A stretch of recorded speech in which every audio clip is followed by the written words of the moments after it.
The Roman Kingdom era, also known as the Regal period, is the earliest phase in Roman history, traditionally dated from 753 BC to 509 BC. According to Roman legend, the city of Rome was founded in 753 BC by Romulus, its first king and namesake. This semi-mythical beginning is deeply intertwined in Roman identity, with tales of Romulus and his twin brother Remus, who was apparently raised by a she-wolf, serving as symbols of Rome's resilience. During this era, Rome transitioned from an area made up of small communities into an organized urban settlement, laying the groundwork for its rise into a major Mediterranean power. The Roman kingdom was ruled by a succession of 7 kings, each contributing uniquely to Rome's early development. Romulus, the first king, is credited with establishing many of Rome's foundational institutions, including its military structure in the Roman Senate, which originally served as an advisory council to the king. The second king, Numa Pompilius, was known for his focus on religion and law, organizing Rome's priesthoods and religious calendar. He is often seen as the architect of Roman spiritual life, helping to balance the warrior ethos with divine order.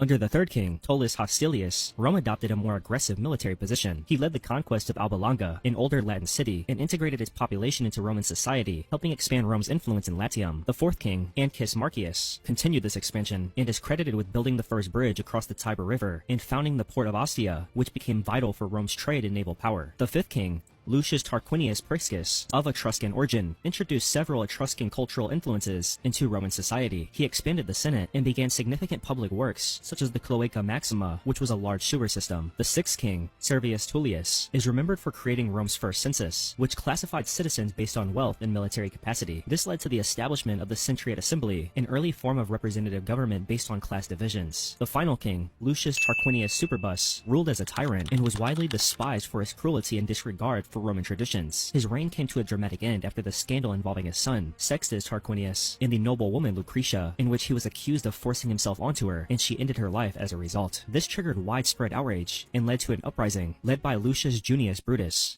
In 509 BC, the monarchy was abolished, and the Roman Republic was established in its place. The Romans vowed never to be ruled by kings again, and republican ideals of shared power and checks on authority began to dominate Roman political thought. The Roman Kingdom era saw the development of essential institutions like the Senate, religious customs, social hierarchies, military traditions, and early urban infrastructure. Although much of what we know from this period comes from later historians, such as Livy and Plutarch, and also contains elements of myth, this era set the cultural and political groundwork for the Roman Republic. The Roman Republic era began in 509 BC,